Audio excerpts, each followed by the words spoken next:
Welcome to the Path of Passion podcast, where we hear from people who are pursuing lives they are passionate about. I'm your host, Tyler, and this is my fantastic co host. Hi, I'm Jordan. And today we're hearing from our friend Jared about his journey from behind a desk on Wall Street to behind a bar slinging drinks. So, without further ado, Jared, if you want to tell us how you pivoted to the world of alcohol. Well, that is that's a bit of a journey for sure. Thank you for having me. It means a lot to um, be seated in the same virtual room as both of you. As we've certainly enjoyed many occasions of sharing space in our bars in the past. Um, I don't know where do you want me to start? Well, so what led you from throwing away a cushy job on Wall Street to becoming a bartender? How'd you even find out about it in the first place? Yeah, the running joke I always have is, that they ask me how I became a bartender, right? And I say it's because I drank too much in college, right? Which is true, but probably not the reason why I really made that shift. But like any good studious MIT student where I was doing my undergraduate studies, when you get interested in something, you need to find out everything. You need to know it all. You need to go down the rabbit hole, right? Tyler, you know what I'm talking about. Actually, no, both of you know what I'm talking about. Yeah, I was gonna say, I think have I taken 6 years of bartending classes from you? So Something like that, right? And that's with skipping a year because of the pandemic. So yeah. Well, you guys are advanced enough that I think you would have skipped a grade anyhow. So, but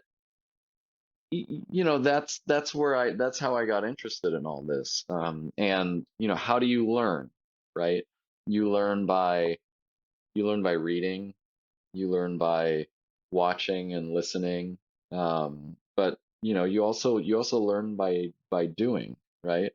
So my roommate and I at the time, who were very much interested in all things cocktails and liquor and all that jazz, um, started building a small collection of things and making very rudimentary cocktails and trying to follow the recipes out of some of the books that we had purchased, and wondering why some drinks tasted really good and other drinks tasted really bad, and why our shaker tin kept leaking and why our hands were so cold. And so you made stuff like a rum and coke, right? Right. We started, funnily enough, with gin and tonics. Right. My roommate and I, we were also assholes, right? So we were like, I guess the sort of quintessential like hipster mentality, right? Of like, oh, if we're gonna get into this, we need to pick the thing that no one else likes, and we'll like do that. We'll force ourselves to like that, right? And that was gin. I was gonna say, didn't you at one point have like a entire handle of gin with like a splash of tonic in the freezer? Well, right. So we went down this like gin rabbit hole, right? Because everyone was like, oh, like let's like take whiskey shots or let's drink tequila, right? But no one was like, oh, give me the gin, right? So we were like, okay, gin is it. If no one likes gin, we're gonna like gin. So we bought some gin, and we thought it was really tough to consume. and so good. Yeah, right. But then also like that hipster mentality, right? We're also super stubborn, right? So we were like, all right, we're gonna figure this out. So we started drinking a lot of gin and tonics, right? Gin and tonics have the added benefit in college of the tonic glows under black light, right? So you're like, it's an instant conversation piece in college, right? So you want to have right. So you replace the lighting in your apartment with only black lights. Yeah, and thankfully, where the fraternity that I was in when I was an undergrad had a big blacklight party every year, right? So it was such a natural thing for us, and we were like, oh, this is great. And we started, it's interesting. You have your first sip of gin, and you're like, wow, that is really like aggressive and terrible, and it tastes like pine trees and whatnot. But then you have your second, you have some with tonic. There's like the sweetness and the bitterness, and all this stuff starts to come into focus. and all of a sudden, um, it's remarkably pleasant and frankly pretty interesting, right? Yeah. Yeah. And we made we made a lot of silly cocktails. Um, we yes, we made martinis, and we were told by the folks that I guess we looked up to at the time or whatnot. Martinis is like just the right proportion of gin to vermouth, right? But you don't want to use too much vermouth, and like you could actually use a really tiny bit, and it'll make it even better. And you want your martini to be like really cold. So we, not considering dilution or anything, we took like a shot of gin out of a bottle and we refilled it with vermouth and we put it in So the good. freezer. I mean, we put it in the freezer, right? So this is like straight, like essentially it's 80 proof frozen liquor, right? Yeah. And it'd be like, oh, it's like martini night. So we're gonna pour and fill like a big old martini glass with this frozen liquor, and it's so cold, right? You can't really like you can taste it. It's harsh, but you can't really appreciate any of the flavors, except You for the re- fact that you'd have like one of them and you'd be trashed, right? Because it's essentially like you're pouring like 6 or 7 ounces of just 80 proof spirit into a glass and like being all fancy with your martini, right? Because we had no idea what we were doing. So we did that to start, right? And we had gin, we had tonic, and we had a little bit of vermouth to make martinis. But we didn't know anything about vermouth. It was weird. It tasted funny on its own.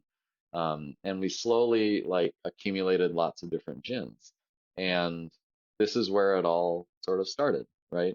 Eventually, you get to the point where after a year of drinking gin and tonics or martinis or whatnot, you're like, there's got to be something else, right? Like, we gotta figure this out. And so we learned about a cocktail called an aviation, Hmm. which is a gin cocktail, right? But it had a couple ingredients that we didn't know about, right? There was maraschino liqueur and there was creme de violette. And we said, well, we should go find that stuff, right? This is 2009, 2010. Um, and creme de violette had just come back into market, I think, and maraschino liqueur was not something that you could like readily find in most places. So we ended up going to a wine shop. I think it's still downtown, called Bricks. At the time, it was very new, very fun and exciting. They had a lot of like weird wines and like esoteric spirits and liqueurs and stuff. They were like the off the beaten path place, like the one place in town you could get like so some it of the was like the hipster liquor store for the hipsters, right? Oh, totally. It was great. And it was fantastically expensive. And my roommate and I split. We each bought a bottle of we bought one bottle of maraschino liqueur, one bottle of creme de violette, and we split the cost. I think it was $80. So for each it was $40 each, which was like Damn, for an undergrad. yeah, for a college student, we were just like, all right, that's it for the month, right? It's just ramen here on out. But we got home and we made the aviation, and it was like revelatory. It was like so interesting and different, but it was still like it was gin, right? But it was totally turned this whole world upside down for us. And then, like the assholes we were, every bar we went to from there on out, and we did not go to like nice bars, right? So the great because the Hawthorne even around then, or No, no, no, not at all. It was a nightclub called the Foundation Lounge. If you were looking to like get in trouble and do probably some illicit drugs, then you would go there, but no one really went there.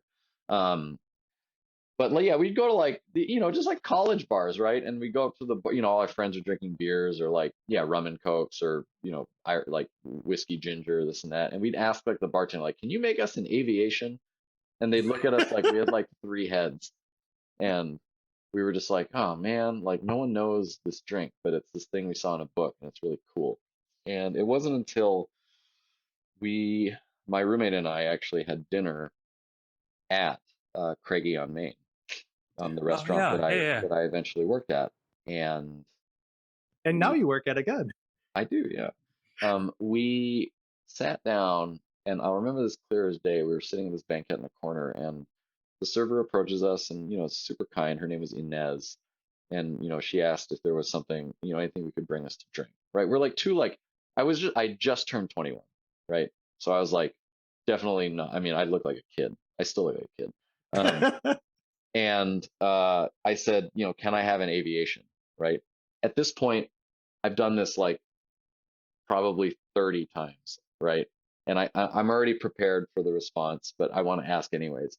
And instead, what I get is she just goes, oh yeah, sure, in aviation, great. And for you? And I was like dumbfounded. I was like, you know what it is? This is incredible. And the drink shows up, and it's so much better than whatever it is that we were making back home. And I was just like blown away. And so I started going to Craigie probably once a week, maybe once every couple weeks or so, in much the same way that I saw a lot of myself in you guys when you guys would come by the Hawthorne, and just trying like all of the different things and starting to branch out and understanding that there's more to this world than just gin. So gin became gin, maraschino liqueur, and violette. When you had maraschino liqueur, then you could you make other cocktails with that. So we bought a little bit of whiskey, and we bought some tequila, and we started you start drinking different things. And Craigie, the bartenders there were really, I mean, kind, and were willing to like have these conversations with us, right? Um, No, that's and fair. I mean, that's kind of why I think I myself, started going to the Craigie back when you were originally there the first time, and then to the Hawthorne when you were there was you, and then Rob and the rest of the staff were always like super kind, willing to teach us new things and take us on fun adventures like right, ice carving. yeah, I mean, things that kind of stuck with me for sure. But one thing leads to another, and we've done a lot, we've learned a lot, we've consumed a lot of different things, we've read a lot of things, we had like made a lot of drinks. We thought we knew a thing or two about it, right? But what was the last piece of the puzzle, right? I never actually worked behind a bar or at a restaurant for that matter. And seeing it from the guest perspective, I thought it looked very cool. It was just it just seemed so effortless and like just fun. And you were like talking to people all night, and you were being social. And it just seemed like a cool thing to do. And it was the last piece of the puzzle, the thing that I didn't know about yet, right? So MIT, right? I want all of it. I want everything. Yep, So yep. the last piece of the puzzle was, let's work behind a bar, right? So I applied to a few places, and obviously nobody called me back because I had no business working as a bartender, right? Except Eastern Standard took my bartender application, and I don't know what they saw in my resume or cover letter or whatnot, but their bar manager, Jackson, who I worked with for many years, called me back and said, hey, we're looking for a bar back for baseball season coming up, right? Would you be interested? And I said, well, sure. I don't know what that is, but yeah, like it's an interview. I'm going to come talk to you. And we had an interview, and he asked me like how to make some cocktails, and I didn't know how to make anything he was talking about. And it was like, I Well, thought except I in was, aviation, right? well, yeah, he didn't ask me about that. He was like, he was like, he was talking to me, about like drinks and stuff. And he was like, so do you know how to make a Negroni? And I was like, I don't know what's in that. And he's like, like, okay. And I was like, I am doing so poorly right now. But they gave me a shot. They gave me a shot. And this is, even though I had no experience, even though I had already, known that I'm going to work at this bank in July, because this is the beginning of the second semester of my senior year, right? It's like February. Okay. Yeah, yeah, yeah. So I was like, I've got like 6 months. Like I can't stay longer than that. And most places would never hire someone, especially a place like that, for that short of a term. But for whatever reason, they said yes. And I bar back there like 2 to 3 nights a week for the rest of that semester. And it absolutely kicked my ass. But I learned more in those 4 or 5 months than I did in the entire like couple 2 or 3 years leading up to that point. And that was just watching, listening, hearing the conversations, watching the bottles get pulled, actually touching that product, at the end of the night when you're, restocking things or refilling syrups or making some of the stuff. Like it was really cool and an experience that I'll never forget. It was also really hard. It was really hard. What was And so it's, hard about it?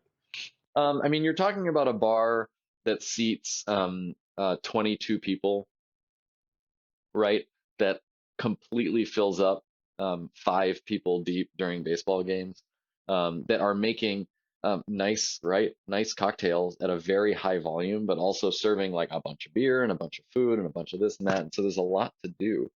And so my shifts at the time were somewhere in the range of like 12 to 13 hours long. You're on your feet the entire time. And probably like 75% of that time, you're like almost running. Damn. Where whatever it is you're doing in the moment, you already know the next 3 or 4 things that you need to do. Like your to-do list, like just keeps getting like longer, and you're just trying to like check things off as you go, and it just you never actually catch up until the end of the night. Right. So Um, it's basically as the list gets deeper, the bar's getting deeper, and you're trying to mhm. race. Yeah, exactly. You're trying to be just a little bit in front of the crowd, right? And just a little bit in front of the bartenders because you need to make sure they have what they need to then um, serve our guests, right? But it was so much fun, and there was a camaraderie, and you felt like you were really part of a team, and it was really fun, and I did not want to stop doing it when the time came for me to move, but I accepted this job at a bank. All right, it was a place that I'd interned for before. Like a good computer science student, I sold out to high finance. Um, right? It's what you're supposed to do. And like a lot of my friends before me, you major in computer science, you sell out to high finance, you make a boatload of money in a very short amount of time, and then you retire early. It seems so easy, you know? Yeah, yeah. So, but I had, I'd signed on the dotted line. There was a nice signing bonus. There was relocation. There was all that stuff. It was a life in New York City, which was exciting. Um, and so, as much as I didn't want to say goodbye to the bar world, I said, okay, I gotta like put this to bed for now. And I went to go work at the bank. Right. So then, I mean, New York City, right, is like the mecca of cocktails and stuff like that. So while you're at the bank in New York, I assume are you moonlighting again or just going out and getting drinks or? I was just going out and getting drinks. Right. I mean, it is really funny how, um, I was making like investment bank salary, which I guess now is a little different, but back then was like it was pretty good, especially for someone who's like just out of college. It was like kind of stupid, and I came out of that first year with nothing to show for it because we went out like all the time, right? It's New York City. You're like 22, right? What are you gonna do? We went to bars constantly.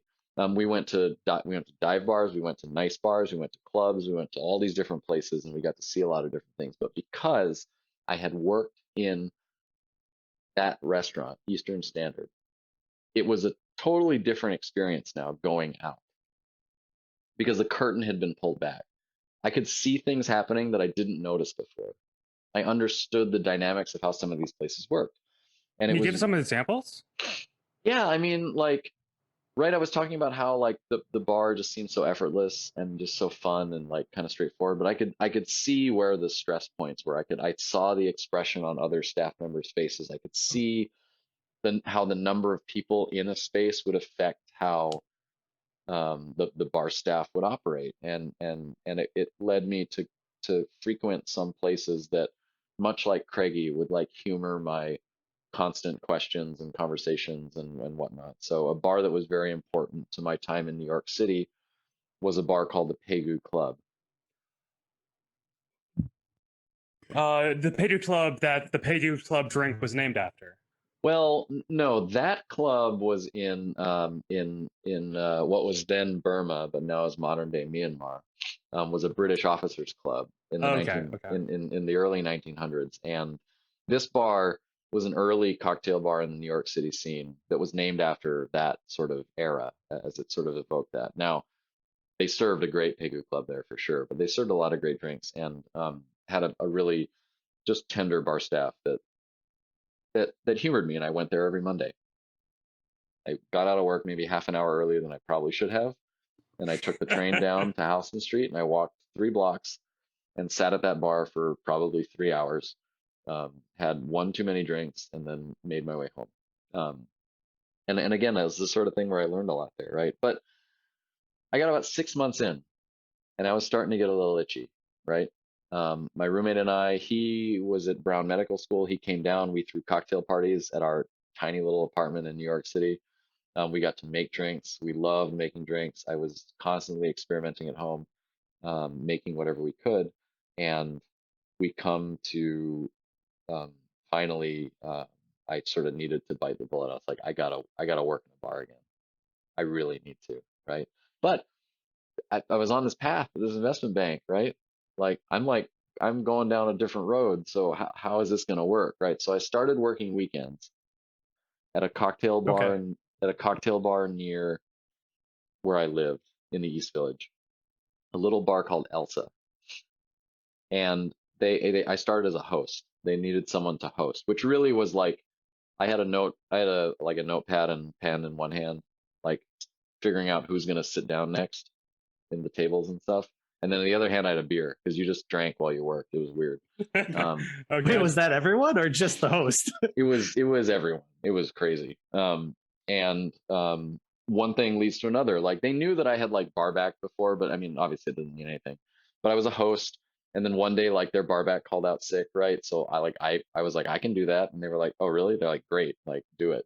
And then same thing happened, and I was like serving a little bit, and then one day the um, bar manager's dog passed away, like, but his dog when he was like a kid, right? So this is back at his home, which is somewhere on the other side of the country. So he had to leave, and they were going into a busy weekend, and they gave me a chance to make drinks off a station, right? And just like work a night. I already knew all the recipes, I already knew all the stuff, right? Um, and so I got to bartend, and I ended up doing that for about another 6 months or so, before I sort of woke up one morning, right? It was a Tuesday, and I thought about like I was in the shower, like getting ready before I go to the bank, right? I was usually got to the office by about 7:30 or 8, um, and I was thinking about how I wasn't looking forward to work at all that day. But what I was looking forward to was Friday, when I would do the same thing. I go to the bank 7:30, 8 o'clock a.m., work an entire day, and then go from there straight to the bar and work a closing shift that ended at 4 in the morning. We didn't get home until 6. Oh, brutal. Oh, I that's was like a looking what, forward. 14-hour shift? I was looking 16. forward to staying up for like 22 hours straight, right? Because that part was just so electrifying and energizing. And I thought to myself, like, so if I like, if I'm excited about that, right? Um, what am I doing, right? I should make the thing that I'm excited about my actual job, and maybe I can do this other thing on the side, right? Be a night banker and bartender the day. Right. Well, however, you can't really be a part-time investment banker. That doesn't really Right, work. yeah. So I put my notice in, and I did it without giving it too much thought, because I knew that if the more I thought about it, the more I would talk myself out of it, because it was the crazy idea, right? It was the um, Yeah, it's the pipe dream. Like everyone thinks right. about doing it, and very few people actually do it. Well, yeah, Out of because your, yeah, go. you're on a safe path, right? I Very mean, safe. the work was not interesting. It was not um, like none of it was really that fun. It was very dry.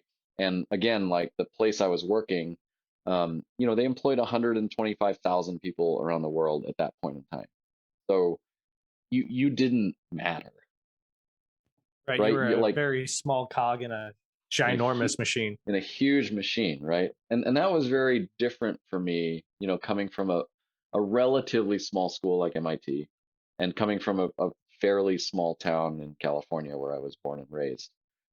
So it just felt different, right? But then like you're part of this bar team that's like 7 or 8 people, You're like a little, tight little squad. You know what everyone likes and dislikes. You know their stories. You understand them, and you work in close proximity with them, um, for a long period of time. So it was really electrifying. So I decided to give up the safe path. Um, Looking back, I probably should have stayed for 4 years to let my 401k fully vest and then get out of there, right? But I was also like, Yep. I was 23, right? So I didn't know any better. I was like, I got to get out of here. So I put my notice in, and Oh shit. um, How did your coworkers and boss respond?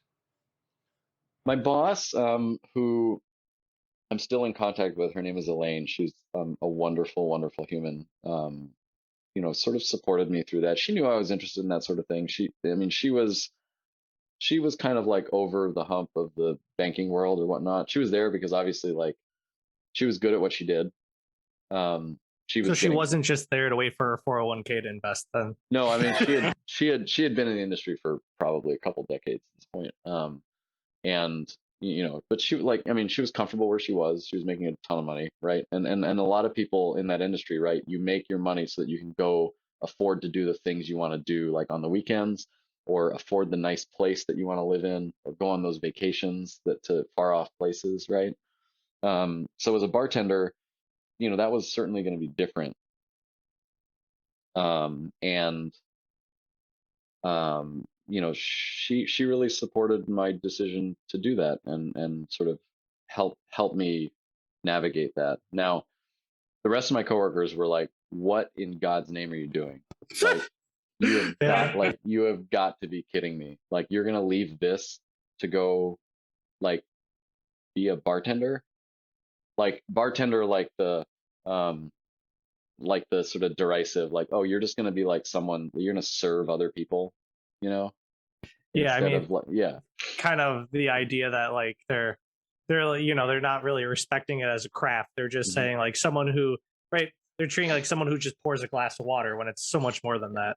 Well, and like when you think about the kind of places that we would go, like as investment bankers or whatever after work, like the local Irish pub or whatever, it's just people like just slinging like the simple stuff, and you're a facilitator of someone else's good time, right? Which is true. Um, and I said, well, this is something I really want to do. And at the time, right, I was thinking to myself, I'm still young. I'm going to do this. I'm going to scratch the itch. I'm going to get tired of it at some point. Maybe it'll be a year, maybe like 2 years. And then I can just like, I can go back to what I'm doing. It's fine. Like, I'm going to be able to find a job. I can be a software developer, or, go back to banking or whatnot. Right. Yeah. But I knew that if I didn't do it, I would always have that what if, right? Yeah, I feel that. Right? You would always think to yourself, like, what if I did that? And if I was like the age I'm at now, like in my mid 30s, like sitting at a desk at a bank with a very comfortable job and a family and kids, right?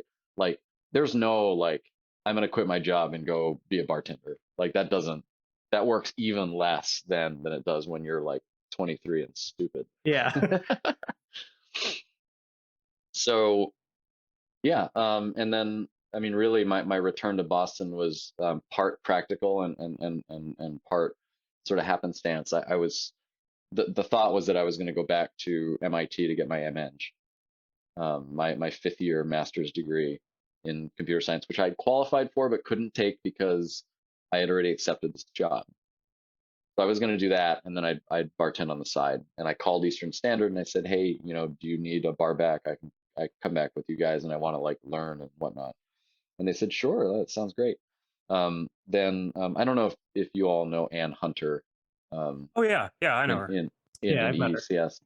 EUCS. She got in touch and she said, hey, just so you're aware, we're really excited to have you back. Just so you know, like, the funding deadline has passed, so you're gonna either have to pay for this out of pocket or take loans for it or whatever. And I was like, haha, no, I'm not gonna do that.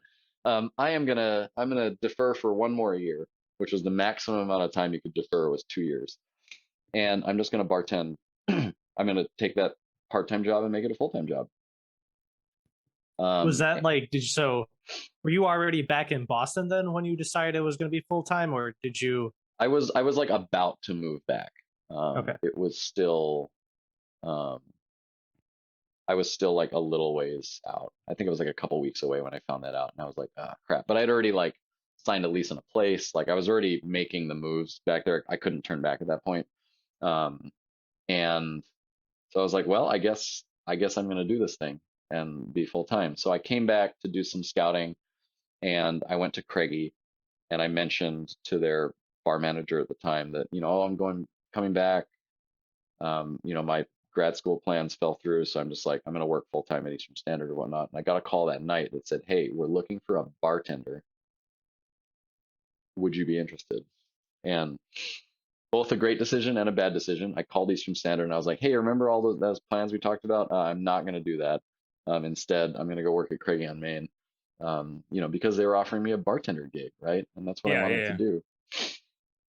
And I ended up at Craigie full time. And it was scary and it was very hard at first, but it was so fulfilling to work at a place that sold amazing products, that had a community of guests that really supported what the place was doing and supported the people that worked there. And a year in, and I got that call from Ann Hunter saying, or not call, but an email saying like, hey, it's time. You need to. Here's the registration. Here's how you apply for funding and the TA ship and all that stuff. And I said, I don't think I want to stop, right? yeah, Yeah. And I mean, it was that basically, point where that's when I put my prior world sort of behind. Like I had been kind of like hanging on to that little bit all this time. Like I always needed that fail safe or something, right? And that was the moment where I realized that like there really isn't. It will now be exponentially harder to go back than before. So I said goodbye to grad school and I decided to bartend full time. that made Um, sense. Um, so a quick question. So you don't need to give exact numbers, but for the people who are curious about what the like financial difference is from going from banking to bartending, just like proportionally, what was the difference in what you were making? well, I mean, starting, we were in the vicinity of like we were very close to six figures, like starting right at the bank, which is bananas for anyone our age. Like that's just an irresponsible amount of money to give a kid. Um, that's why you could spend it every Monday going to a bar. I know, right? And it didn't. Yeah, man, I could have built up so much savings, but I really was. But no, I mean, maybe irresponsible is the wrong word because it really defined like, my career from that point on. So in some sense, I think I did spend it wisely. I invested it in my future. I just didn't know what my future was at the time. Um, and my expectation was that I would become a full-time bartender and I would make like less than half of what I was making before, right? And turns out, when you work at like a nice fine dining restaurant with people who understand what's going on and they tip well and and they buy a lot of food and nice wine and cocktails and things like that, it really wasn't that bad. I mean, I was probably clearing 60 to 70K Wow. overall with like your hourly plus your tips, um, in that first year that I worked. Now that work is a lot harder. You're on your feet for 10, 11, 12 hours a day. You're doing a lot of manual work. Um, it is not just sit at a desk for 8 hours and then clock out, right? So, um, from like a how much you get paid by the hour, so to speak, it is a big difference. But the thing I liked about it was that it was very much like the harder you work, the more you work, the more money you make, right? If I needed, like, if I knew that I had a trip coming up, for example, I would pick up a couple extra shifts, right? You work a couple weeks where instead of 4 or 5 days, you're working 5 or 6 days, and you kind of like grind yourself down a little bit, but then you get that paycheck, and each each extra day you worked was an extra day's worth of money, right? Yeah, And you then you could, basically got an extra day of right? vacation, basically. Yeah. Yeah, and so, but just to have that level of control, right? Like I dictated that to a certain degree, right? If Yeah, I yeah, wanted to yeah. work more, then I could, and I would make more money. If I needed to take a break, I could find people to cover my shift, and then I would know that by doing that, it would cost me a certain amount of money, right? So you could be strategic about it, and I liked that that very sort of direct connection, right? Same thing in an individual night, right? If you served more people, if you were able to bring more people into your bar, then you would make more money, right? So how do you bring people into your, you make them have a memorable experience, right? Then they'll either come back or they'll come back and bring their friends or they'll tell someone that will come in. And so it became more than just learn how to make all the cocktails, right? I started really kind of veering away from that and really understanding that, um, bartending is not serving drinks, right? Bartending is serving people. It's overall just hospitality. Exactly. Yeah. We deliver experiences, and the drinks certainly help deliver a great experience. And so I was at Craigie for almost 5 years. I was a bartender, and I moved my way up to the beverage director of the company, which involved wine, beer, spirits, basically anything liquid. Um, and was both, I mean, a great amount of responsibility, but also great learning experience, in an environment that was very supportive of people who wanted to educate themselves and learn and be better every day. So Well, it was a great place to start. yeah, I mean, like you said, you got a an aviation, I think it was or Hmm. originally at the Craigie, so it's Hmm. kind of like full circle. You end up back the place that served you that memorable experience back then. It was really weird to think about that kind of, that all of these places informed like where I was going to go in my career, and that I was able to make those places then be a part of that journey too, was really meaningful. And I'm just eternally thankful to those places for giving me a shot, in the first place, because none of this would have happened if I had not gotten that call back from Eastern Eastern Standard. Standard. Yeah. I would have just been the local cocktail nerd, I guess, that probably went to bars and talked too much. So And basically, me. no, you ask good questions.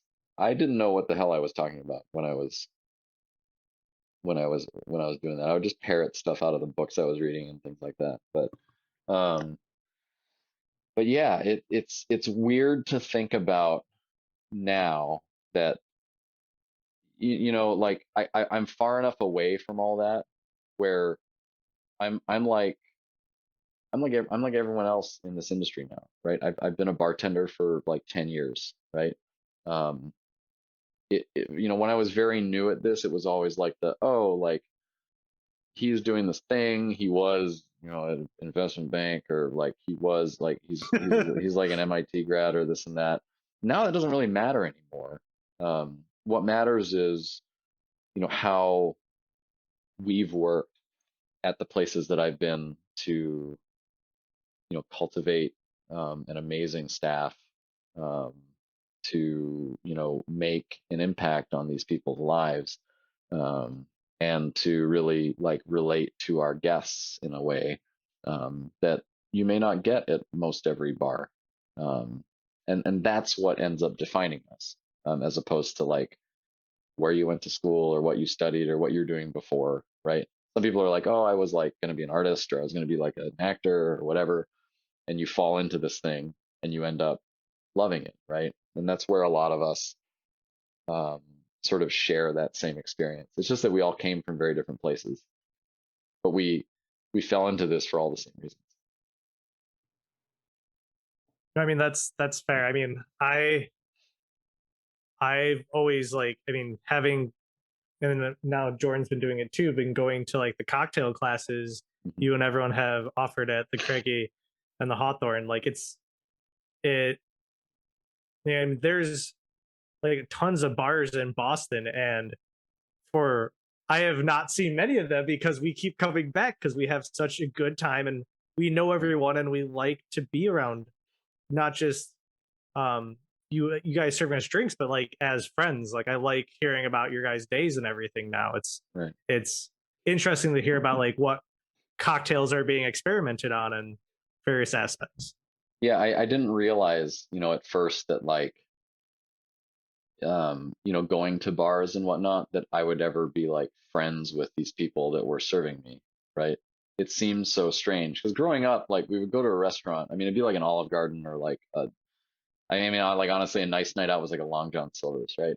Um, and there the things are entirely transactional, right? I order this, you give me that, I give you money, and we go on our merry way, right? Um, but here I was having like real conversation. It wasn't just like, oh, what do you want to drink? But it's like, oh, like, like what did like where are you from? Oh, that's crazy. Like, and then there's some story or weird connection and this and that, and you end up getting to know these people, and it's the same thing that you guys probably experienced, where after a while, it's not that like, oh, I want to go to this place. It's like, oh, I want to see these people, or like I want to go say hi to whatnot, right? We do it all the time because our friends, right, work in other bars. And so when I go see my friends, right, I might go to a bar that one of my friends is working at, so that I can sit at their bar and we can just, have that little mild chatter while they're moving back and forth, and they'll do the same thing to us. Um, and it's pretty neat. Um, but that familiarity is really, I mean, one big, um, just really sort of positive part of this industry, is that it really is like a community of people with a shared interest. Yeah, actually, a few weeks ago, we went to, I believe, Drink, Yeah. and we met some people. I had a few too many drinks, so I don't remember their names, but they knew the people at the Hawthorne. Yeah. So But that's the yeah, thing, is like we love our friends that drink. They come to our bar. They used to come to our bar all the time. We were all over the city. And Boston is interesting because it is a big city in many respects, but when it comes to the restaurant and bar industry here in town, it's very tight knit. Um, and especially when you consider like the places that are kind of more of that like cocktail angle, right? The Hawthorns, the Drinks, the Craigies of the world. We all kind of ran in the same circle. Um, Whereas in New York City, it was a little different. I mean, we knew pretty much everyone that worked at all the bars and restaurants like on our block, or like the couple of blocks around us. But like, New York's huge, right? Somebody else could be a New York City bartender, and you would have, I mean, you wouldn't meet them for your entire career potentially, you know. So it was a very different experience, and I mean one that I really appreciate, and why I love being in the city.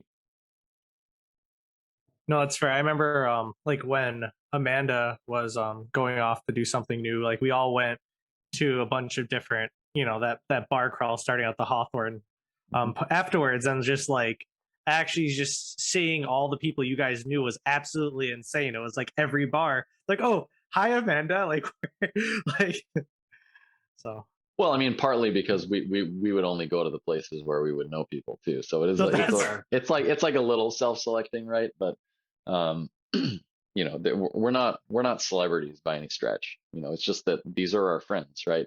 But in most other industries, right, you can't really do that, right? If you're like a teacher, you don't like go to other teachers' classrooms, right? It just like that analogy doesn't hold. But here we are as working bartenders going to other, like, our friends' places of work to hang out, right? Um, it's not something that exists in like just about any other industry, and it yeah, I makes it feel like if very you were in interesting. banking and you went to a different bank and were just Yeah, like hanging out with your friends, you'd be kicked out. yeah, Like, what are they you would doing like taking they our would like arrest you. information? Yeah, Yeah. they would like arrest you, right? Exactly. Whereas here, I'm like, oh, I'm gonna go to the bar down the street because like Joe's working, and like I haven't seen him in a couple of weeks, and I want to say hi, and you get a drink, yeah, you know. guaranteed good time. Because right, it's So like, also like it's also not just getting the drink, but you also it's your friend hosting you, and like right, it's basically like having dinner parties almost every time you go to see your friends. Kind of, right? Yeah, and it's interesting because I mean because then we all take turns, right? Because I'm gonna go to that I'm gonna go to Uni now to go see Amanda, and then she'll come and see me at Craigie, and then I'll go see John at Six West, and John will come. Then we all kind of go back and forth, so it's not like one person is doing all of the work and everyone else is having a good time, but you're gonna take turns essentially, right? And then every now and then there's the rare opportunity where like you can go out together, right? And go see, Yeah. you like three or four of you go out to someone's place, or to maybe a new spot, and it's just really really cool. Um, and then as I mean, if we talk about career progression, like as my um, as I've sort of grown in this role and the city and been able to sort of take some opportunities to sort of branch my network out beyond the city. I've had the pleasure of teaching, and mentoring other bartenders across the country. And now if I'm going to another city, there are people I know who I consider friends. Some people whom I talk with more on a daily basis than I do like my friends around here.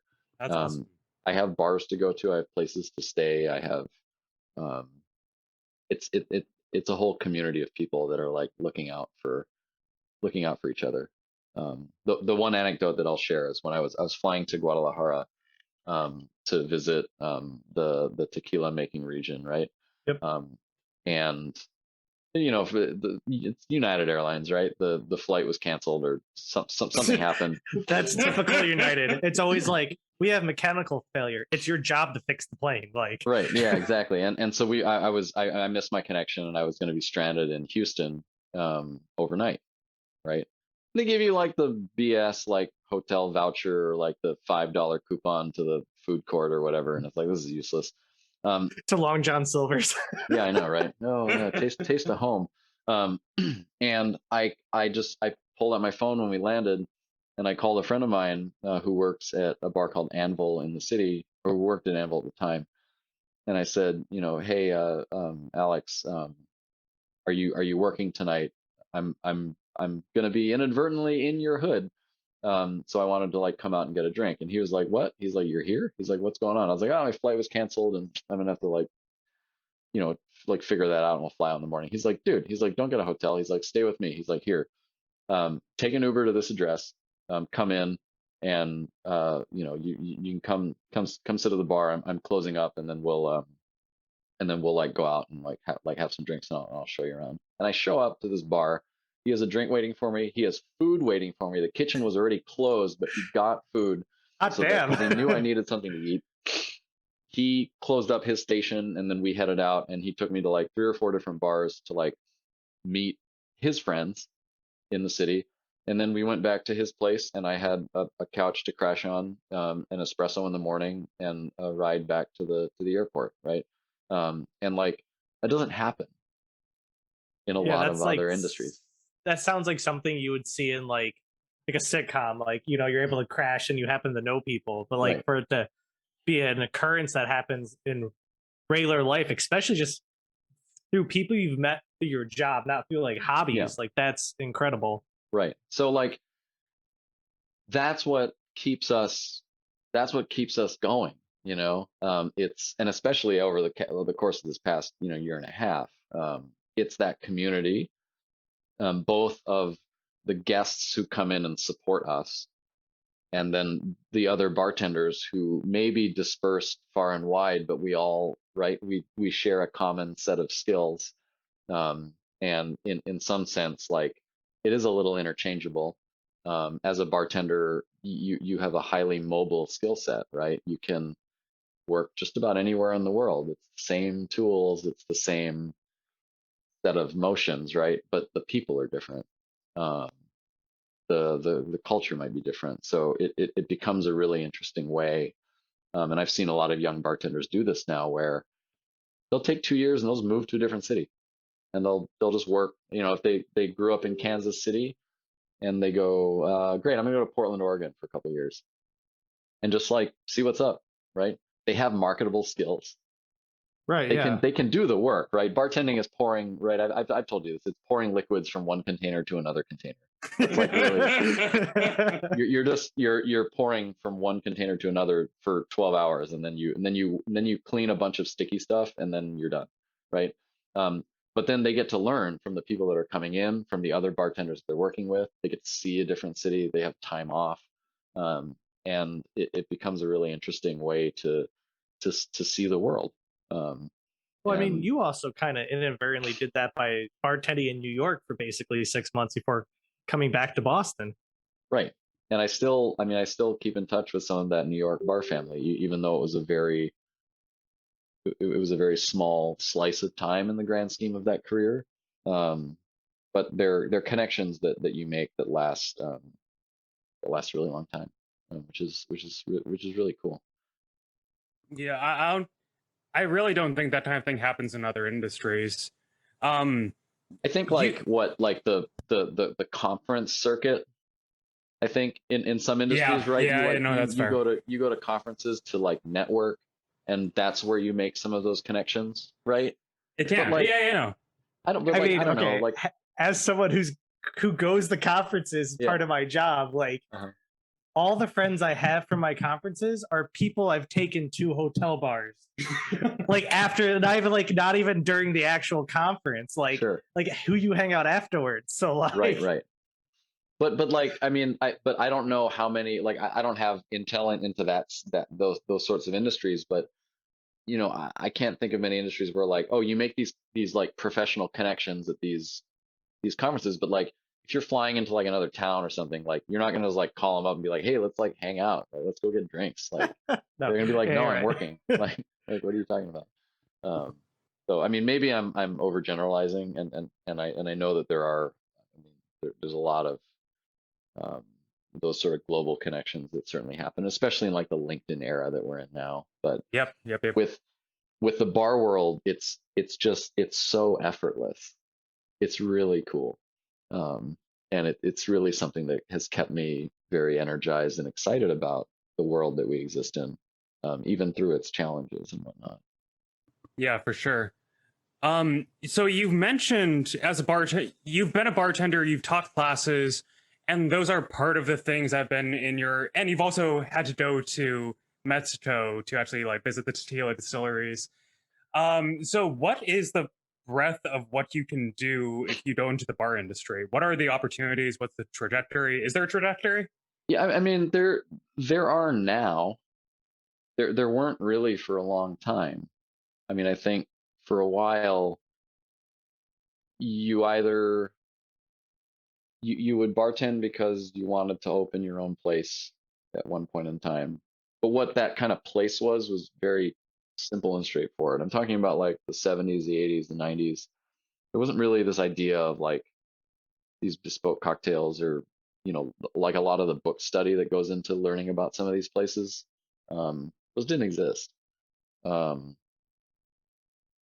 Yeah, because I think the closest thing you've mentioned to that a long time ago was just like the tiki movement. Like, lots of people were opening their own tiki bars, but then it right. seemed to kind of go away for a while. I mean, there are certainly trends now and whatnot, but if we think about now, right? Um, there's a number of things you can do. For a lot of bartenders, they bartend until they reach a certain age and they realize like um, it's physical work. It starts to wear on you, right? I know a lot of bartenders Yep. that have like shoulder problems and things like that, and maybe they move into management, right? Okay. Managing a bar, managing a restaurant group, right? Maybe that leads you to ownership or opening your own place. Um, for some people like myself, I don't really have much interest in all of the other sort of overhead that comes with owning a business, right? Um, you could um, work for a brand, right? So I've dabbled a little bit in that. Right. Has that been through like your stuff with Fortaleza then, or? Exactly. So they work with bartenders to help lead their trips down to Mexico, right? Whereas we are the bartenders, right? We can speak that language, but we also know the area now, having been down. I've been down 15 or 16 times, to like help acclimate some of these folks who have never been, maybe even out of the country before, to Right. Yeah. understand where their spirits come from, why they taste the way they do, what makes them so interesting. Um, and so the luxury of travel is really incredible. I wouldn't have been able to go to some of the places that I've been if it wasn't for the line of work that I'm in now. Um, and um, and then you can translate that into full-time brand work if you wanted. I know some of my friends now work full-time for Tanqueray Gin or Maker's Mark, or right now, and they do a very different sort of work there, but they're still getting to engage with the community that they sort of grew up with, right? So that's a different angle, right? And then others will, some will bartend forever. That's great. Some will move into consulting, where you get to work on lots of different projects. So there are some folks, even some people here in Boston, that you'll basically see them at like every single restaurant opening, right? They will offer their services, right? And they'll help a restaurant get off the ground. It's a very specific set of skills. Um, and they'll work there for, 3, 4, 5, maybe 6 months, and then they'll move on to the next opening, right? No hard feelings, no like, angry exit or anything like that, but just like hey, I'm going to help you like get this train like moving in a certain direction, and then I'm going to excuse myself and go work on another project. Right. It's like people who like some people like to be in the corporate world, but there's others that like to be in startups. And as soon Yeah, as a exactly. startups, grows big enough, it's not a startup and you just Right. move on. Yeah. And you're like, cool, like I push this ball up the hill to a certain point and I feel good about that, and I'm going to go like help somebody else, right? And there are folks like that too. One of my good friends in Baltimore, they have opened, I think it's like 13 bars in the last 3 years or something like that. Wow. Where And I it's assume just it's more been, like 13 the last two. 'Cause, like I assume a lot of bars well, didn't right. open in the Yeah. last year. Yeah. Yeah. Fair. So yeah, there's like, um, there's definitely a lot of different avenues now. Even when I started in 2010, it was kind of starting to like, working for brands was kind of like a thing that they were starting to invest in, and like bartending long term was seen a little bit more as like an actual career. But there were still there were a lot of questions I got at that point in time of like, so what are you actually gonna do? You know, right? Now that question doesn't really come up all that much. If you're a bartender now, people are like, oh, like, like what do you want to do in the bar world, right? It becomes like actually a question about your own career trajectory within this world, and not like you're doing this for, to make ends meet while you look for your next acting gig, or so you finish grad school, or so I don't know, make that professional sports team or something, right? Um, No, that's fair. I think there would be I don't know if I always run into the problem I like too many things at once. Like I definitely see another realm where I would have gone more into, like I wouldn't have gone to grad school and just like, like start as a bar back at the Hawthorne or something and just transitioned over. I mean, probably because like, I just now, back 5 years ago, like you were saying, more the mhm, career paths weren't as well defined. Like it's much right. more clear now about how, yeah, the different trajectories, like you were saying. People actually now will get into bartending with the specific intention of getting somewhere in that industry, and I can't say that was very true even a decade ago.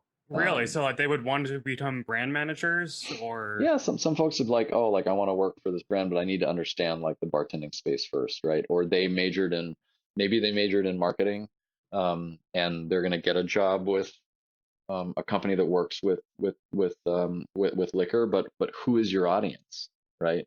Your audience is going to be bartenders. So if you can't speak that language, then you're not going to be very effective. because your competition is going to have that experience. So maybe you bartend for a year or two, right, to gain some of that relevant experience before you move into that. Some people want to start their own liquor company or their own craft beer brand or whatever it might be. So they're going to work in places that they might end up selling to, while they build the capital or find the investors or build their business plan. And they're going to bartend or they're going to serve or they're going to do whatever so that they can understand the audience that they're going to be communicating with someday, right? I mean, that makes sense. It's really hard to sell your product if you have no idea like what people are interested in, right? And I think I've seen that too, right? Like rich person starts a liquor company because they think it'd be a fun project and they have no idea how to sell it into places, right? Um, and that's sometimes where the consultants come in. But the folks that take the time to understand the community and understand the language and understand how that world works find themselves a lot more successful when push comes to shove, when they actually get moving, right?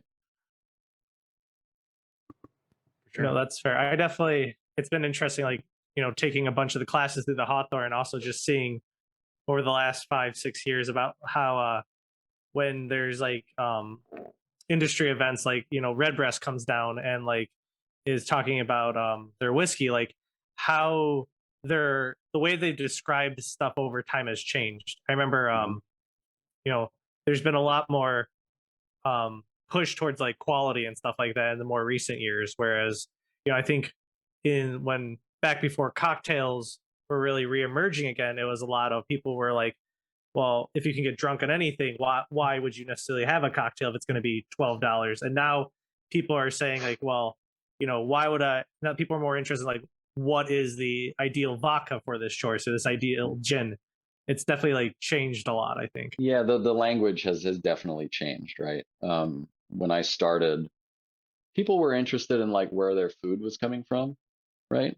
They would be like, Right? oh, Yeah. like the name of the farm or like where, like, is this organic, was this fair trade or free range or whatever, right? And now we're seeing the same conversation starting to happen, um, with or not starting to happen but happening with the drinks, right? Why are you Yeah. using this particular gin?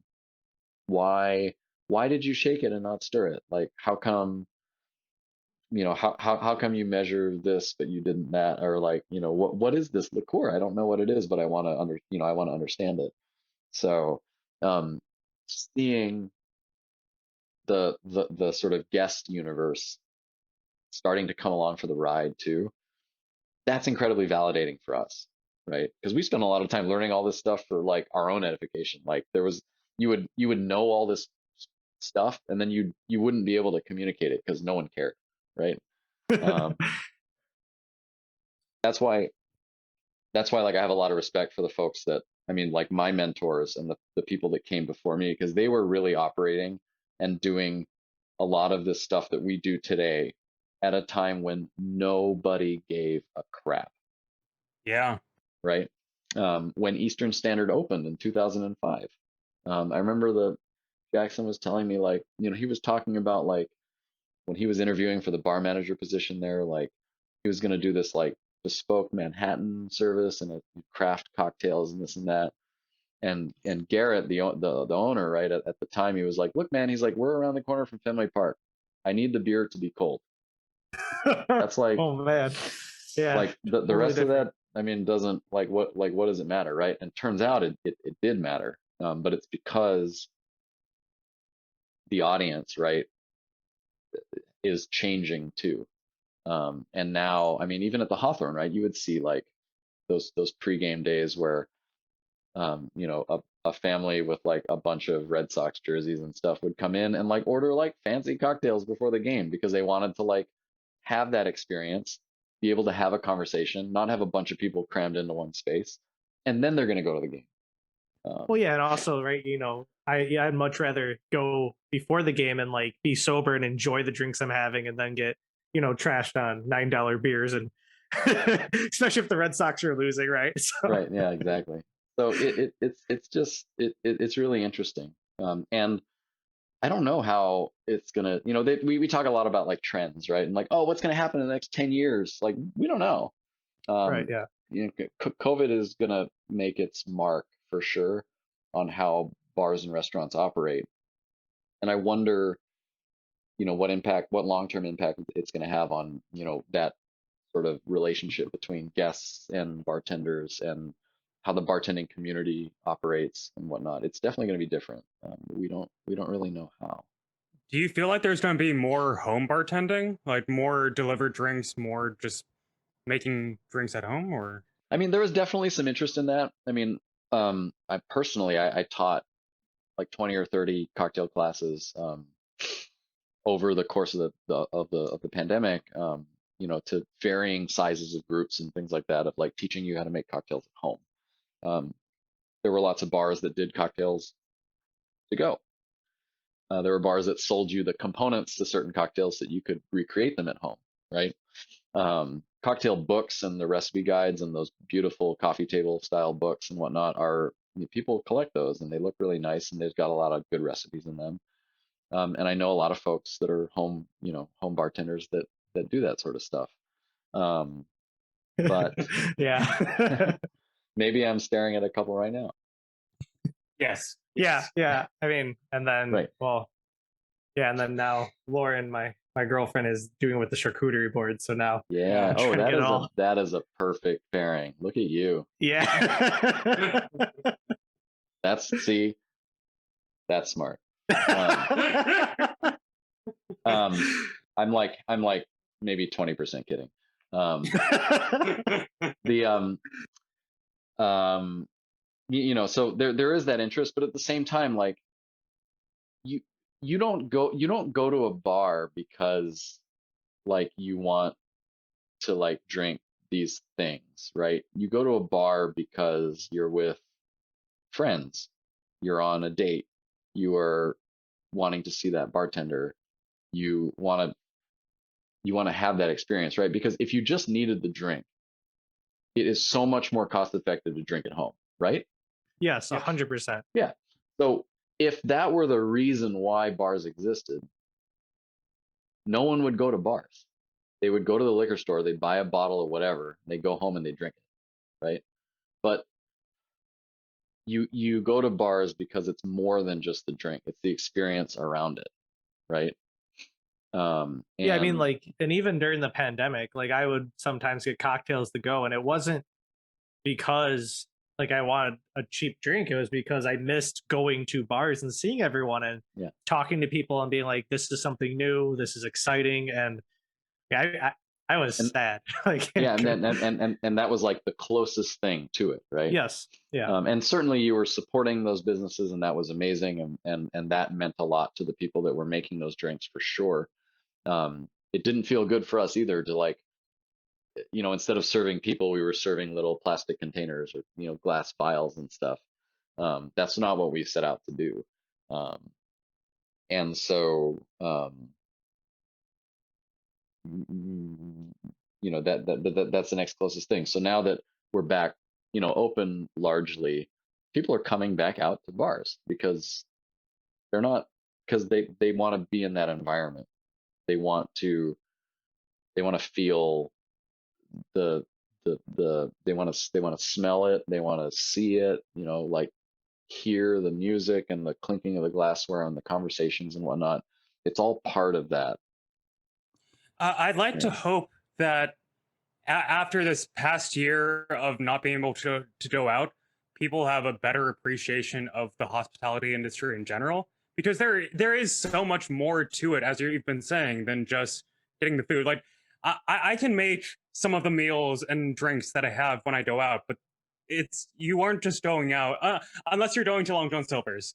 You're not just you're generally not just going out for the food. You're going out for the experience. Like in the Boston's North End, Yeah. you were going out there for the Italian food experience and the culture and the environment.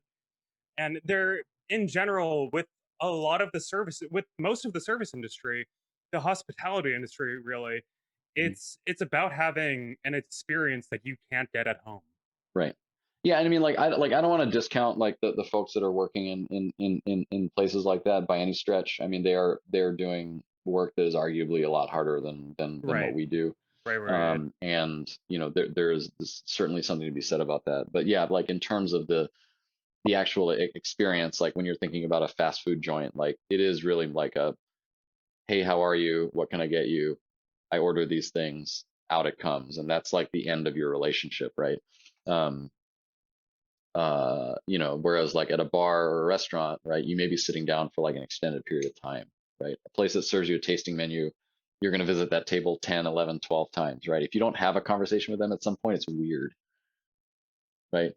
Yeah. Um, as like a cocktail bartender, right, at a place like Craigie or a place like the Hawthorne, it's not just like you sit down at the bar and the bartender says like, what do you want? And you say what you want, and then they give you the drink and then they ignore you. It's that would be weird, It'd be right? really weird. Yeah. Yeah. Yeah, and we try to train that uncomfortability into the new staff, right? So that they understand that like, oh, if this person didn't want to talk to me, they would be sitting at a table, Yeah. Yeah, I right? mean, like Or whenever I go out now, I yeah, mean, like whenever Laura and I go out, if I had a preference, I would always sit at the bar. It's right, just entertaining, and it's like yeah, you're still with the obviously the person you're with going out, but there's always you know conversations slow or whatever, mhm, or you can find out about the food and drink you're having, and you're meeting someone new or visiting basically an old friend. Yeah, yeah. Yeah, and I didn't mean to diss on places like Long John Silver. No, no, no, no, no. I more meant that like that's not the type of place where you have conversations with Right, the staff. There isn't that same level of interpersonal engagement that you yeah, have there. Like I can't think of any time I went to a McDonald's and then after I got my burger, I talked to the waiter for like 5-10 minutes about their experience. It's just a different culture, at least exactly. in fast food Definitely, versus a few other dining places.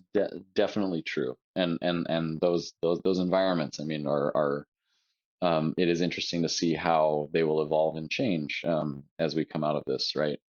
For some places, it seems to be like back to business as usual, and I think for other places, there's really a lot of thought happening as to um, how do we operate in a new world, right? Um, yeah, no, it's fair. I mean, the whole wage shortage thing is it's hard. mhm. Fast food is a really hard industry, and it's that's grueling labor, and people are finally beginning to wake up and realizing that you have to pay more for that. Whereas like at least with bartending and hospitality, you do get, yes, I mean you're on your feet and that's hard work too, but you do get those interpersonal relationships that make it worth it. Mhm.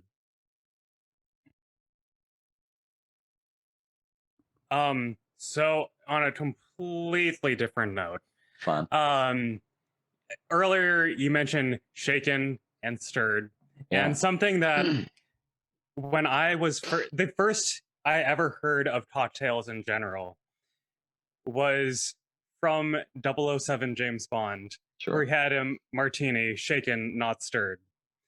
So, what, as someone who's been bartending for quite a while now, what is your take on that famous drink? I mean, Bond has a particular way that he likes to have his martini, right? And it is a drink that historically, has always been highly customized to the particular drinker's preference. How much vermouth do you want to use? What kind of gin? How do you want it served? What kind of garnish do you want? Lots of different ways to slice it, right? And um, in this case, right, the author wants to paint a picture, right? Um, Ian Fleming, right?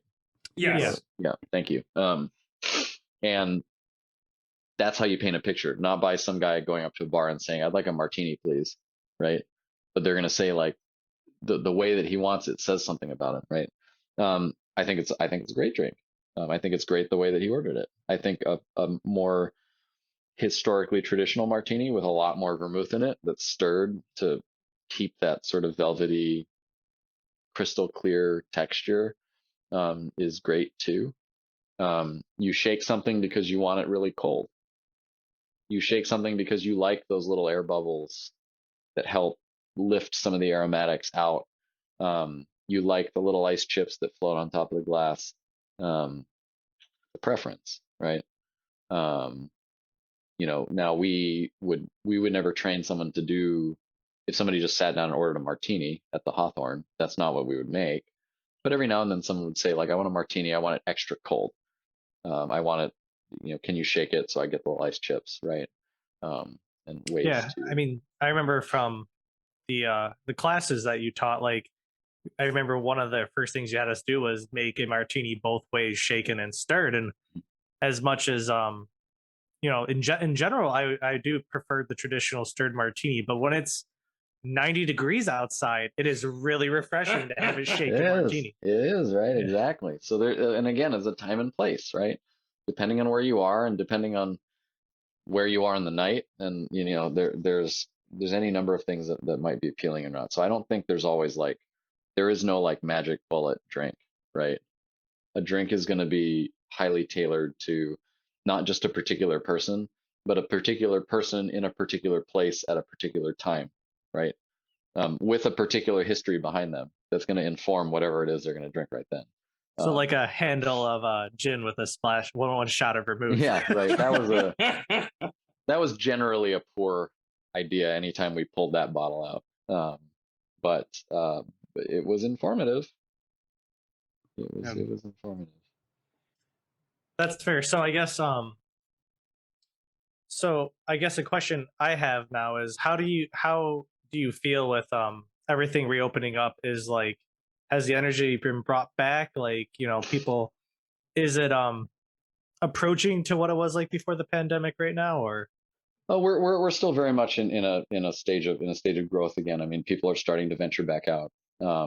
People are excited to be back out, which is awesome. So the energy is certainly there. It's not the same. We are not open indoors yet. We're just taking just a little bit of extra time to just make sure that we feel comfortable with everything. And certainly there's still a lot of question marks in the air too, about how this is all going to progress. We think we're in a better place now than we were a year ago, for sure. right, Um, yeah. and we're excited that folks are starting to feel comfortable, not just going out because they want to like support these places, but going out because they want to go out and they feel good about it, and not scared or apprehensive or unsure, but they're confidently saying like, yes, I want to dine with you, I want to sit at your bar, I want to go out and have drinks, and that's great. So we're seeing that transition back for sure.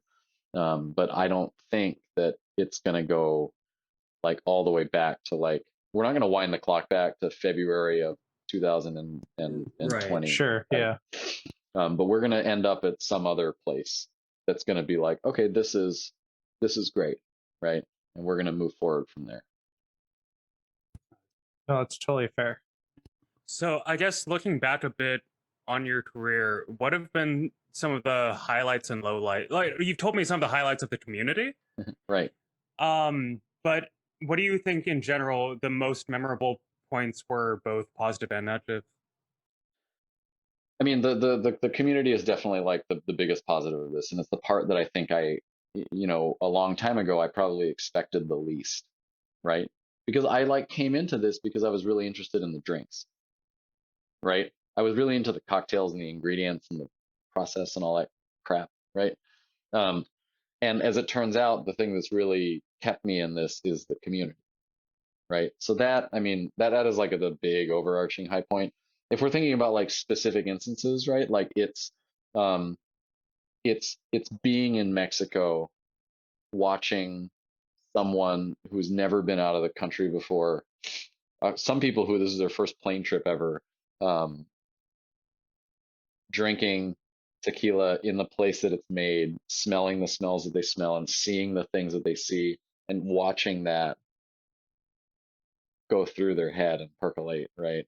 It is um, being in being in the background of probably a million like birthday cake photos, right?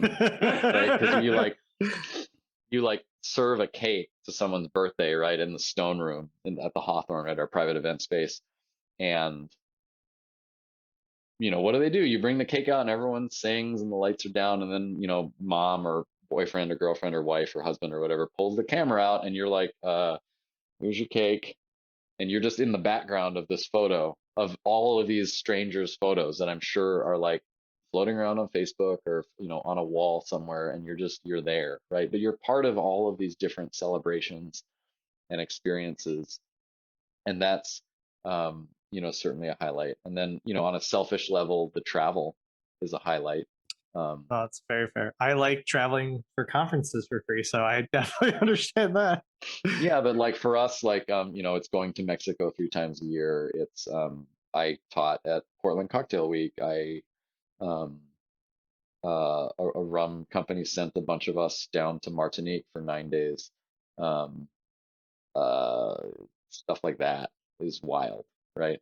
And things like standing on a sandbar in like waist deep water in the middle of the ocean. Like we had to take a boat, like a catamaran off Martinique, like an hour to get to the sandbar. Land is very far away, and we're standing in waist deep water that's completely clear, and we're eating like some kind of fried seafood thing. And we're thinking to ourselves, like, what the hell?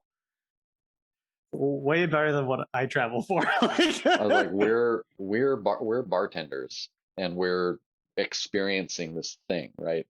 And we realize that it helps us then, like, we get to tell that story. The spirits themselves are sort of an encapsulation of an experience, right? And that's what we want to do with the tequila trips. That's what brands want to do when they send people places. Um, and those are all highlights, right? On the flip side, right, this is not an easy job or an easy profession, right? Right. Not getting enough sleep, um, uh, drinking a little too much is certainly a slippery slope for a lot of folks, and this industry does not pay enough attention um, to that front, right? Which is tough. Um, it's something that we're working on. Something that I think that we are getting better at, and certainly over the course of this pandemic, it's been there's been a lot of attention turned towards that, both your physical health and your mental health, right? Yeah.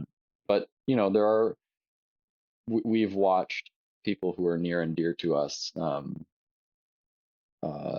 succumb to this lifestyle to a certain degree, and that is it is upsetting and depressing and hard to stomach. So this is not like all roses and ponies, as much as we'd like it to be. But it's a tough world. Thankfully, there is a community of folks, right, that care deeply about each other, whether they're in the same town or not. And Right. that, Yeah. is, one of the most powerful antidotes to that, right? It's just that sometimes it's not enough. Yeah. Yeah. That's rough. Well, so I guess yeah, that's deep. I mean, I remember. I mean, having the right thesis during this pandemic, I probably drank a little bit more than I probably should have. So. But yeah. So I guess in terms of um, so like there's these highs and the lows, and I guess what about like the day to day though? Is there like what is there? I guess is there? I'm sure there's like calmer weeks or more exciting weeks, like or like you were mentioning when Red Sox games, for example, there would be a rush of people. So what about that? Well, I mean, like, like obviously there are busy nights, there are slow nights, and those can make you feel a certain way. If you're not feeling 100% and you have like a very busy night, that can be hard to get through, right? There are other nights where you're feeling great and energized and you want to go, and then you have like a slow night at the bar Right. Yeah. and you're just like, like and it doesn't feel good, right? When your energy is out of sync, with what's sort of happening around you. um, those in the grand scheme of things are not really like a huge deal, but they can affect you, right? um, and it's just about like recognizing and trying to like align yourself, heading into those shifts, knowing that you're walking into a busy shift. You're like, I gotta amp myself up, like I gotta Yeah. really like get moving. Sometimes that's coffee, sometimes that's running around the block once, sometimes that's just getting sort of that mental preparation.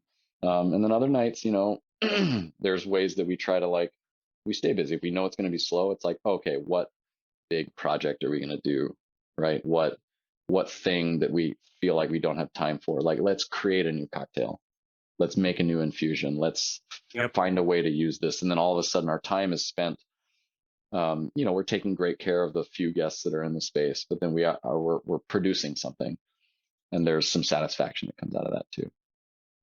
That's fair. That's cool. Like, what was it the one time at the Craigie you and Rob ordered? Was it like you ordered to make crates of oranges or peaches or whatever, and you had to make like tons of Oh, it was, shrubs? oh Like, my God, it was peaches. Oh, it was so many people. Well, we go like, I don't know. Our chef was like, oh, do you want some peaches? And we said, sure. And he was like, how many do you want? And I don't know. When I was growing up, these the little boxes of peaches used to grow. I was like, a couple boxes, right? Is probably going to be enough. We'll make some infusion out of it or something, right? And a box, right, for a restaurant is like a 40-pound box of peaches. So we got two of those, and they were really nice peaches. They were really expensive because they were like from some farm. And um, he was like, well, we can't waste these. And we were like, crap. So we spent like an entire day peeling and slicing 80 pounds of peaches, oh and my we god. made um I think we made, what was it? We made 40 gallons of peach shrub, um, which is peaches, sugar, and this was apple cider vinegar. And it was like in this enormous container, and we like mixed the whole thing together because we needed a way to preserve it, right? And we we had that, and we made a great drink out of it, and that drink lasted us like a year because we had so much of this, shrub, so those sorts of situations are just like, they're so interesting, but you feel so good about like, you're like, oh, I found a solution. Like, there's a problem and I found a solution, right? If there's one thing that MIT teaches you, it's that like no problem is insurmountable, right? All you need is a lack of sleep. Yeah, exactly. A little bit, yeah. When you're trying to think about like, what was it? Was it MIT? It's like social life, grades, and sleep. You can only pick two, Yep. right? Something like that. I mean, in some sense, like the bartending world is like kind of the same way, right? Like, you there's so much like happening around you that you're like, oh my God, I got to get to all this stuff. And I think that's where like, um, um, that's where I think it can be a slippery slope for some folks, right? Um, so, but yeah, like the satisfaction of the creative end of it, right? When used judiciously, I think it can be really powerful. Um, if that's all that you're doing, then you lack the empathy to your guests and being able to like, serve a hospitality experience. But there are moments where that can come in handy. And like in your cases too, like with teaching the classes and stuff, it's about like bringing some of those people into that community a little bit too, right? We Yeah. wanted to really take like, kind of bring you guys like behind the curtain a little bit when we taught some of those classes, right? Trying to like show you a little bit about what we do, and why we think it matters. Yeah, actually, along those lines. So I know what what helped me learn more about the space and become more passionate about it. But from your perspective, what's the best way for someone to get started? If they're in at all interested in becoming a bartender, what would you recommend for them to get started? I mean, I would say like there's like a handful of ways that you can get started in this industry now, right? There are certainly lots of different types of bars that you can work at. I think becoming a barback somewhere and sort of learning and working your way up is a very smart, but sometimes a bit sort of longer term way to go about it. I mean, that's how I started. You can take like a bartending course and try to gain some knowledge there, and then a lot of those really set you up for success, like working in nightclubs or working in sort of higher volume establishments that are maybe a little bit simpler in terms of what they serve. But that sort of apprenticeship model of like, find a place you like, get your foot in the door. If you're hosting, if you're serving, if you're bar backing, whatever, being in that environment will teach you a lot. There's only so much you can really learn from the books. Those can teach you everything you need to know about particular spirits and cocktail technique and this and that, but they won't teach you anything about like how to be a great bartender. Yeah, you Right. won't get any of that. You won't get any of the social aspect. You Mhm. won't get any of the. I mean, you'll have some creativity, but like Sure. I have a large personal bar, and I have what maybe a tenth of what like the Hawthorne has or the Craigie has. So like I'll never, at least not like for my with my home setup, be able to get to like the creativity um that's offered from actually being on the floor with people. Right. Exactly. So, um, being able to do it is like the really important piece, and is the thing that I think is really important. And for folks that want to get into this profession, doing the hard work of it first, really understand like what this is going to take. Um, the folks that get into bartending like the way that I did, like interested in the stuff, right? The cocktails, the ingredients, the techniques and whatnot, you realize that that's a very small piece of the entire job, right? You're looking after people. That's a huge piece of it. Right. You're doing a lot of cleaning, like lots of cleaning. There's so much cleaning. It's crazy, right? Um, and there are some folks that don't like to do that. They like to make drinks, but they don't want to clean up after themselves or clean up after others. And they realize that this isn't the right world for them, right? They're going to be great home bartenders. They're going to make amazing drinks at home. Um, and so I did all that. I schlepped ice. I stacked and restacked boxes. I changed kegs. All that physical stuff. And I was still kind of like, wow, this is really cool. And that's how I knew that like, okay, this is something that I can definitely do.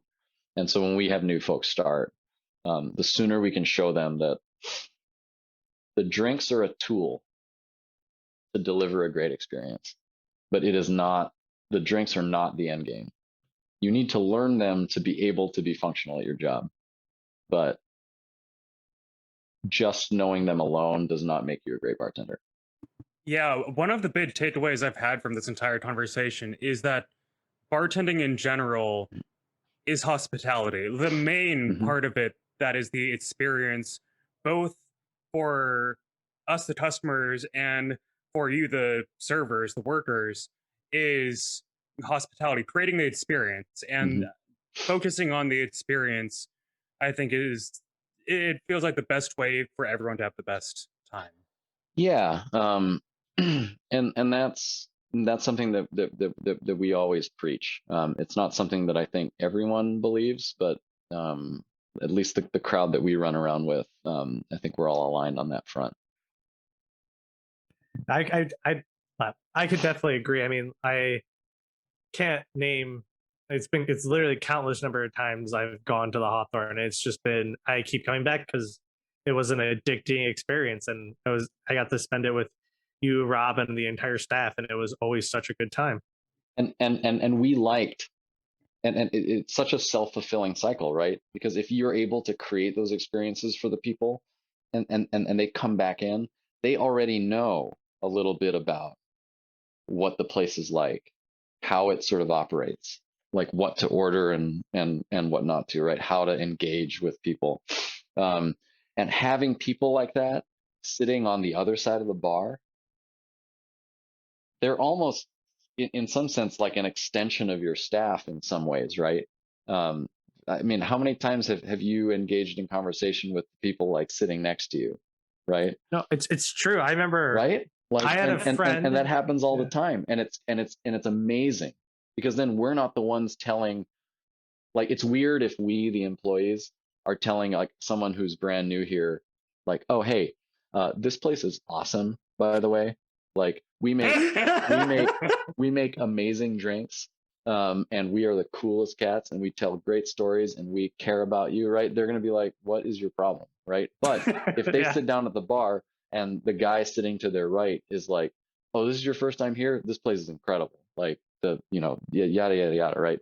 And having those, it's like they're like ambassadors for the bar, and then that helps then create more support. And so we see the importance of really driving those experiences, right?